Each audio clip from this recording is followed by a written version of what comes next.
In this video, I'm going to show you how I lay out my zines from blank page to ready to print. Okay, it's time to get down and dirty with the technical side of making text look cool in a layout, but don't get overwhelmed. I'm going to show you the basics, and by the end of the video, you'll have all the tools you need to muscle your way through the zine layout process. In the first video of the series, I went over my zine writing process.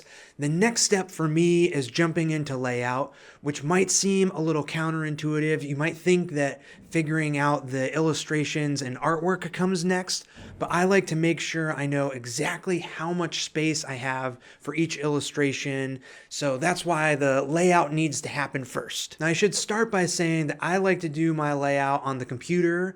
I've made zines by hand in the past, and actually Bill Making Stuff just did a fantastic video about making zines off the computer. That'll be linked down in the description. I'm definitely inspired by his process, and we'll do my own version of a handmade zine in the future. And I'll definitely make a video documenting that experience, so stay tuned for that. But putting a new zine together every month means that I'm working on the computer to keep things fast and as easy as possible. So that's the process I want to show you in this video. Now, I use Adobe InDesign for all my layouts, but InDesign isn't the most accessible, so let's work in Affinity Layout instead. I want to start by switching over to the layout section and making a new document. Now, don't get overwhelmed by all these settings. You don't need to pay attention to half of this stuff, and it's easy to change later if you need to. First up, I need to decide on the page size. So using one of my zines as an example, I know it's a US letter size sheet of paper folded in half, so half letter, which is 5.5 inches wide by 8.5 inches tall, and they even have a nice little preset ready for me. Okay, we'll talk more about DPI and color format in the next video about art, but you want your DPI to be at least 300, and even though I technically should use the CMYK color format, I'm going to keep it as RGB. Again, I'm going to go through all of this stuff in more detail in the next video in this series. Moving down the settings, I want to turn on multi-page because we're making a multi-page booklet. And because it's a booklet, it's good to have facing pages turned on too. As you're working on the layout, you want to be viewing the pages together the same way that you'll be holding the open physical zine with two pages facing each other at all times. Now, even if you know exactly how many pages are going in your zine, I'm going to start with just one for now. Now, margins, this just refers to the space between the text and the edge of the page. You want to have a nice margin around all of the contents of your zine, so it's not getting too close to the edge or even cut off. When I first started making zines, I looked at some of my favorite layouts and measured how much space there was between the text and the edge of the page to figure out what most people were doing. Lots of them had a 1/2 inch margin all the way around. Some people like to put a little extra at the bottom, especially if there's page numbers, and some people really cram the type in there and only do 1/4 inch all the way around, but I think that's a little too tight, so I actually decided on a 0.375 inch margin all the way around for my zines. I should say though, if you have a bunch of pages in your zine, like over 32 pages, I suggest making the inner margin 0.5 inches just so you're not getting things cut off by the stack of folded paper. Okay, the last thing to set up is the bleed. This is what's going to get trimmed off of your zine when it's printed. Now, depending on where you're printing your zines, printers will have different preferences for how much bleed they require. I use Mixam for most of my zine printing, and they want a 0.125 inch bleed all the way around. And with just that little bit of bleed, you can have your artwork run off the pages and make sure it actually goes all the way off, and you don't get these little strips of white space if the printing gets shifted a little bit. Now, if you're printing at home with like a regular desktop printer or using a photocopier, I guess most photocopiers, you won't actually need to worry about bleed. Actually, most home printers have an additional margin on the paper that won't get printed, so that's something to be aware of, so you aren't unintentionally chopping off parts of your artwork. Okay, our settings look good, so I'm gonna create the document. Now I know this screen looks crazy and overwhelming with all the symbols and windows, but don't worry, you can do a lot of cool layout with just using half of this stuff, not even half of this stuff. In fact, I'm gonna show you just how few tools we'll actually be using during this entire zine layout process. First, we have the toolbar over here on the left. All I'm going to worry about is this little cursor symbol. It's the move tool for moving around, resizing boxes of text and artwork. Then there's the text frame tool. That's for making blocks of text. And the place tool is for placing artwork. And down here at the bottom is the stroke and fill color. This just shows what color the thing you have selected is. Over on the right, there's going to be a bunch of these windows organized with tabs. I use the character window, the paragraph window, and the text styles window a lot. All of these are for changing fonts and spacing, aligning text, making styles that you can apply across different blocks of text. There are a ton of options in each of these windows, but if you're used to typing in a word processor, it's pretty similar stuff, alignment and spacing, all those things. I'm going to show you more here in a second, but definitely play around with these options to see what all of these little things do.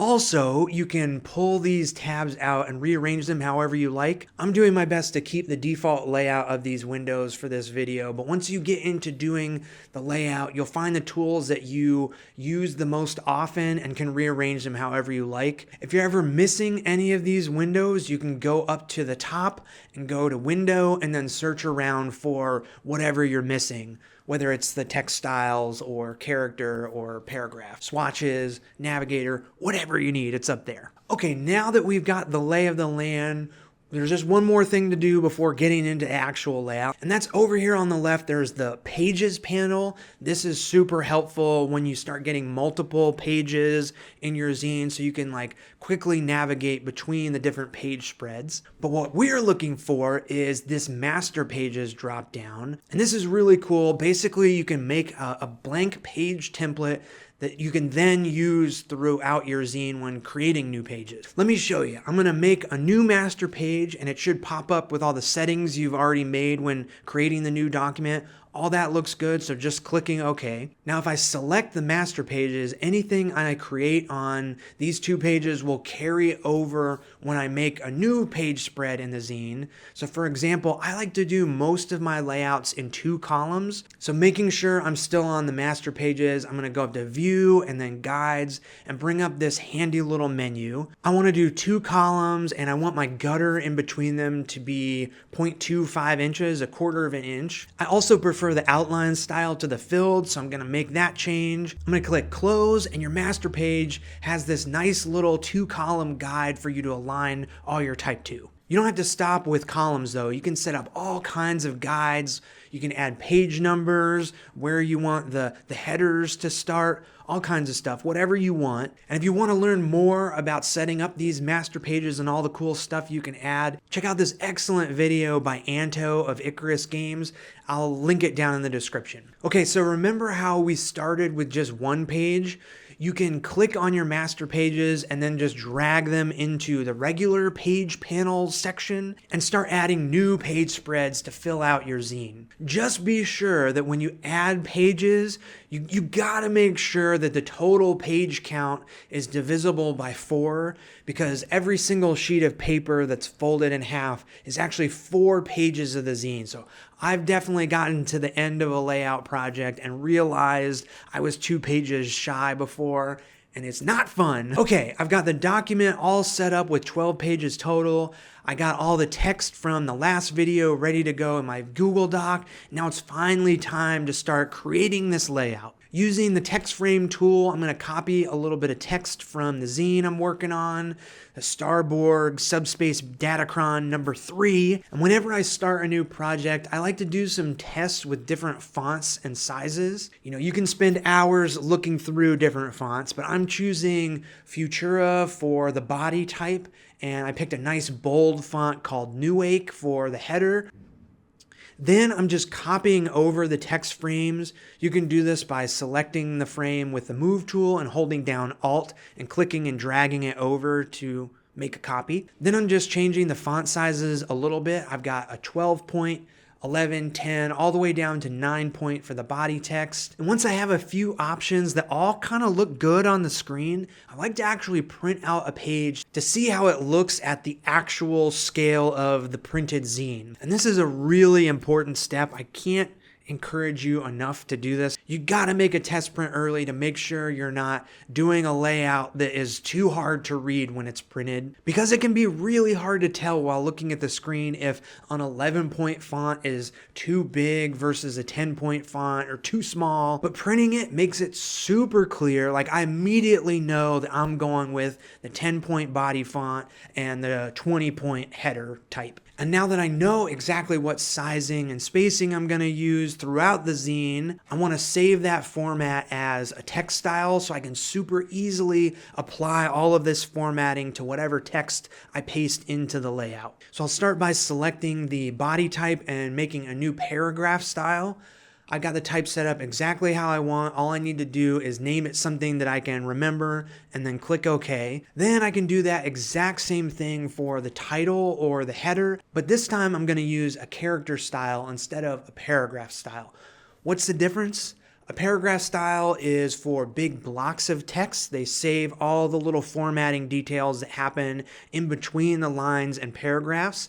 And character styles are for smaller individual words inside those paragraph blocks. That's a really basic rundown, probably an oversimplification, but it'll get us started. And now I can paste in some more text in the layout, select it all. You can use Control A and then assign the paragraph style, then select the header and do the same with the header character style. This way you're not having to select everything, go up and pick the font through the list of all your fonts and then pick the size through all the sizes, and it just makes it so much easier. If you want to learn more about text styles, Fari RPG from Tabletop Blueprint has made a bunch of great videos about layout design with Infinity, so I'll have their channel linked in the description as well. Okay, now I'm copying in more sections of text, and you might notice that the text in this section is longer than a single column. You can click the little red triangle that's over here on the right side of the text block. You'll see a little chain link icon pop up when you hover over it. Just click it and then draw a new text frame, and now your text will flow from one column into the other. Super cool. And now we get to the fun part of filling in the pages with all the text, fiddling around with the layout, making sure everything looks good and fits where it should. I'm going to spend a little more time bolding some of these words. If you wanted these words to stand out more and be a different font or something, I would make another character style, but I'm just bolding, and all you have to do is hit Control B to bold the type. So not totally necessary to make a whole new text style for something like that. I'm also deciding to shift the title into its own text frame so it can stretch all the way across both columns. I'm just cutting it out, Control X, and then pasting it into its own new text frame, and then readjusting the two columns of body text underneath it. If you'd like to learn more about fonts, sizes, layout, I want to highly, highly, highly recommend checking out the Classic Explorer's Design template. There's a free version, but the paid version is super worth it. This is a template that was specifically made for tabletop role-playing game book and zine design, and you just use it yourself by dropping in your own words and images. But I think more importantly, it's also an incredible lesson in layout and type and information design. Clayton, the author, runs you through how to use the template, but that's also a lesson in all of this layout stuff. Really, really cool. If you want to learn how to make better layouts, definitely check it out. Link in the description. Okay, next up, let's talk about placing images. I'm going to talk a lot more about creating illustrations and artwork for your zines in the next video. But once you have your artwork ready to go, it's super easy to get it into the layout. Just select the Place tool and a window will pop up where you can navigate to where you saved your images. I have a quick little lightsaber illustration to show you how to do it. So I just select it, click open, and then you can draw a box where you want your image to go. Now there are an absolute ton of features you can use to mess with images and how they fit into layout. If you need to wrap your text around an image, just look up text wrapping, but I'm gonna just send the image to the back of the layout by hitting Control, Shift, and square bracket so the image goes all the way behind the text. And now we've got a nice little lightsaber image to accompany the text of the zine. Okay, now you know how to create a document, figure out the type and insert images. It's time to fill out the rest of your layout. You should have all the tools you need, but if you get stuck, don't be afraid to Google. There are tons and tons of awesome YouTube videos about every aspect of Affinity or InDesign. Here's a quick look at the layout minus all of the illustrations for my latest Starborg zine.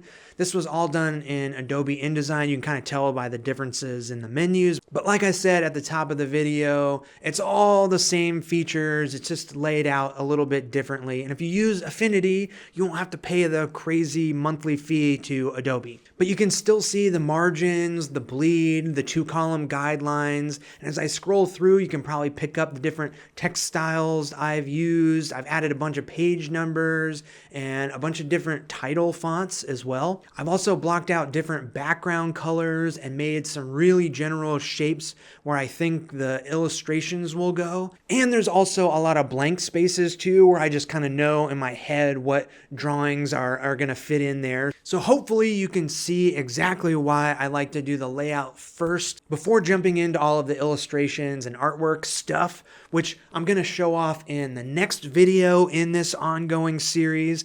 And then after illustration and artwork, I'll be doing a video all about getting your zines printed. But if you've finished your layout and jumped ahead, gotten all your images in there and you're ready to go, just export it as a PDF, save the area as all pages, make sure the rest of the settings look right, pay close attention to your DPI and quality. For printing, it's got to be at least 300 DPI, and you want 100% quality, obviously. After that, you're good to go. Again, more on images and printing coming soon. I know this video was pretty technical, but hopefully you're able to see exactly how the process works and realize it's really not that hard to just jump right in and lay out a zine by yourself. Let me know if you have any questions down in the comments, and be sure to subscribe if you haven't so you don't miss the next video in the series. If you'd like to support this channel, check out my zines on Patreon. I release a new tabletop role-playing game zine every month. I also have an online shop where you can get all the past zines. Thank you so much for watching, and I'll see you in the next one.